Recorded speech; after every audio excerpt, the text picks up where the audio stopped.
beaucoup d'être avec nous. Vous êtes le candidat de l'opposition. Vous estimez avoir gagné cette présidentielle. Première question, elle est simple. Qui est légitime pour diriger la République du Gabon ce soir, vous ou le général Brice Oligui Nguema? Alors, il faut situer les choses dans leur contexte. D'abord, ce n'est pas un coup d'État, c'est une révolution de palais. Oligui Nguema est le cousin d'Ali Bongo.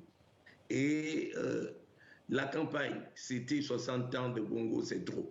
Les Bongo ont trouvé qu'il fallait mettre Ali Bongo de côté et poursuivre effectivement le système Bongo PDG. Et ils ont mis Oligui Nguema en avant. Derrière Oligui Nguema, nous savons qui est là. Donc c'est toujours le système Bongo qui continue, ce n'est pas un coup d'État. Qui est là? Derrière? Eh bien, derrière Oligui Nguema, il n'y a pas à chercher, c'est Pascaline Bongo qui est là, c'est tout. Donc Oligui Nguema n'est qu'un sous-fifre. Il y a derrière Oligui Nguema, Pascaline Bongo. Et le clan Bongo continue avec le pouvoir. Vous dénoncez donc une révolution de palais, c'est du népotisme selon vous? C'est une révolution de palais. Donc, il n'y a pas de coup d'État militaire. La preuve, c'est la garde prétorienne qui a fait la révolution de palais. Les autres militaires n'étaient pas associés. Donc, c'est une révolution de palais. Alors, qui est légitime ce soir pour diriger la République du Gabon? Vous ou le général Brice Oligui Nguema? La question ne se pose pas. Il faut aller au comptage des urnes et donner les véritables résultats. Là, on saura qui est légitime. Vous demandez un recomptage des voix? Je demande qu'on donne les véritables résultats qui sont connus de toutes les missions diplomatiques. Les résultats sont connus de tout le monde, qu'on donne les véritables résultats. J'en suis là. Et cette révolution de palais, au fait, vous la condamnez? Je suis démocrate. Un démocrate ne s'accommode pas de coup d'État. Ou on est démocrate, ou on est putschiste. Et à partir de ce moment-là, je demande aux militaires de revenir à l'ordre républicain. Ce sera entendu ou pas entendu, mais je les observe. En tout cas, je parie la main sur le feu qu'ils ne pourront aller loin. Le Gabon est au ras des pâquerettes. Il faut le redresser. Et ce n'est pas les militaires qui pourront le redresser. Le général Nguema va prêter serment officiellement lundi comme président de transition.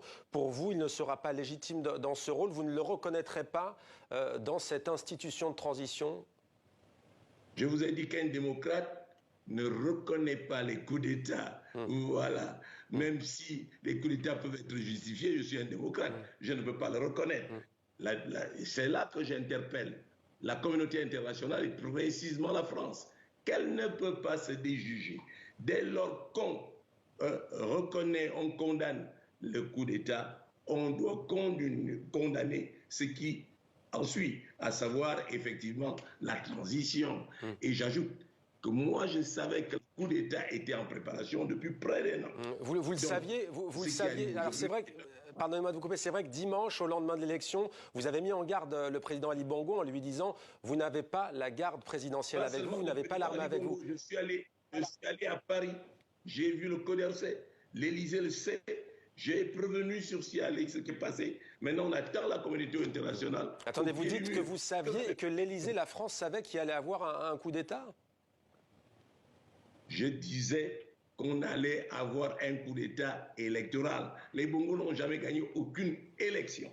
Par conséquent, ils n'ont fait que de coup d'État pour se maintenir au pouvoir. Et que vous a dit le Quai d'Orsay que vous avez cité, le ministère français des Affaires étrangères? Que vous a-t-il dit? Moi, j'ai eu l'impression d'avoir été écouté. J'ajoute que les coups d'État sont condamnés. Par qui vous avez été écouté?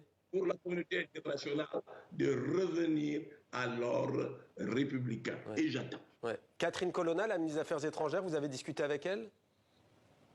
Je n'ai pas discuté avec le ministre des Affaires étrangères. J'ai discuté avec ses conseillers et les directeurs et sous-directeurs. Voilà. Alors, est-ce que vous avez parlé au fait à Brice Oligui Nguema, le général? Vous avez parlé avec lui? Pas encore. Il vous a appelé. Comment ça se passe? Eh bien, je pense avoir gagné l'élection. Ce n'est pas à moi d'aller vers Oligui Nguema. C'est Oligui Nguema à venir vers moi. Et vous lui demandez... dans tous les cas, il viendra. Et que lui demandez-vous ce soir? Quel message lui adressez-vous? Je n'ai rien à lui demander. Lui, il fait ce qu'il a à faire. Moi, j'attends le retour à l'ordre républicain.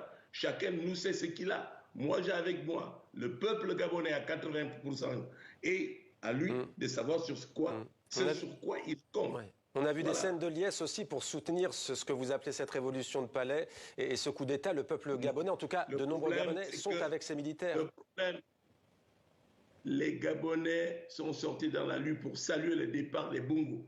Mais j'ai dit effectivement que là, ils ont vu, ce n'est pas les Bongo qui sont partis, un Bongo a remplacé un Bongo. Ils vont devoir revenir à la réalité.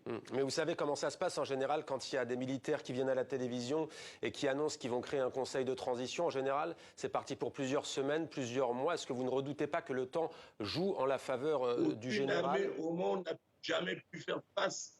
Aucune armée au monde n'a jamais pu faire face à une population qui est décidée. La population est la seule force qui démet les militaires. Et ça, c'est vu dans plusieurs pays. Moi, j'attends. Ouais. Vous n'avez pas peur? J'attends. Mais non, je n'ai pas peur. J'ai dit que j'étais prêt à mourir. S'ils veulent me tuer, ils n'ont qu'à tuer. Mais ils ne tueront pas la révolution qui est en train de se préparer. Le Gabon vaincra et les militaires seront mis de côté. Et le clan Bongo sera mis hors d'état de nuit. Un dernier mot pour finir, vous l'avez déjà évoqué, mais ce soir, que demandez-vous au président français Emmanuel Macron? On sait que les deux pays ont des liens particuliers. C'est l'ordre républicain. La France ne peut pas se diriger comme les autres pays de la communauté internationale. Dès lors qu'on condamne un coup d'État, on demande le retour à l'ordre républicain. Et la chose que je demande, c'est le comptage des voix. Et il y a un président légitime et légal. Et le Gabon pourra fonctionner. Voilà. Quel score avez-vous obtenu, au fait, selon vos chiffres? Ben, c'est pas à moi. Ah non, je suis très légaliste. C'est le conseil, le CGE qui est chargé de déclarer. J'ai les chiffres avec moi. Alors, il ne m'appartient pas de les déclarer. Ouais. Pourquoi vous ne les donnez pas? Pourquoi vous ne les donnez pas? Pourquoi vous ne les donnez pas? Mais parce que ce n'est pas mon rôle. Ouais. Mais vous avez gagné selon ces chiffres. C'est le CGE qui a compétence de donner les résultats.